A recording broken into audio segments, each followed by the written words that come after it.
নারী বান্ধবী স্পিকার হিসেবে এই সংসদে দেখতে চাই। ফুল ফুটুক আর নাই ফুটুক, এই সংসদে আজ বসন্ত আমাদের 50 জনের কাছে। Newaz Halima Arli, sorry, Rehana Akhtar Ranu, I am sorry. মাননীয় স্পিকার, আপনাকে ধন্যবাদ। ফুল ফুটুক আর নাই ফুটুক, এই সংসদে আজ বসন্ত আমাদের 50 জনের কাছে।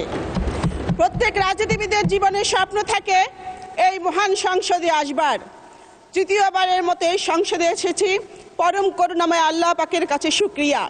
2001-2026 সালের নির্বাচনে মাননীয় সদস্য প্রশ্ন করুন। 1 মিনিট সময় দেন মাননীয় স্পিকার। প্রথমে এসেছি, সময় সুযোগ নাই, প্রশ্ন করুন। মাননীয় স্পিকার, 2001-2026 সালের নির্বাচনে মাননীয় সদস্য 1 মিনিট, মাননীয় সদস্য 1 মিনিটে শেষ করুন। না, স্পিকার যখন বলে প্লিজ কিপ কোয়াইট।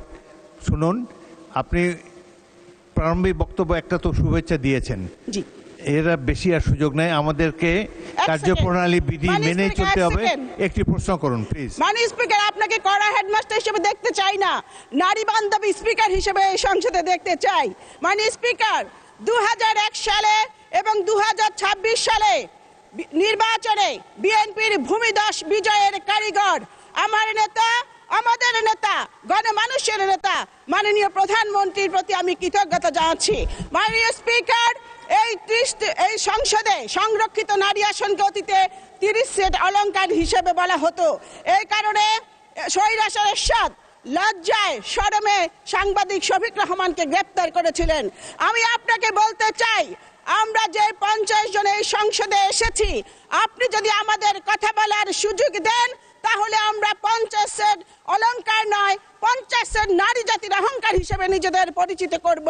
মাননীয় স্পিকার, আজ থেকে 30 বছর আগে আমি আপনার নির্বাচনী এলাকার জনসভায় মাননীয় সংসদ নেতা শপথ সঙ্গী হয়ে বক্তব্য রেখেছিলাম।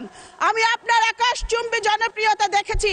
আপনি 7 বার এমপি হয়েছেন, আমিও আপনার মতো 7 বার এমপি হতে চাই। এই কারণে এই সংসদে কথা বলার সুযোগ চাই। মাননীয় স্পিকার, এই প্রত্যাশায় আমি মন্ত্রীর কাছে প্রশ্ন করতে চাই যে মাননীয় মন্ত্রীর কাছে আমার প্রশ্ন, Chittagong chemical complex, Khulna newsprint mill, Dhaka leather complex দীর্ঘদিন ধরে বন্ধ রয়েছে, এগুলো চালু করার কোনো পরিকল্পনা বর্তমান সরকারে আছে কিনা মাননীয় মন্ত্রী বলবেন কি? ধন্যবাদ মাননীয় স্পিকার।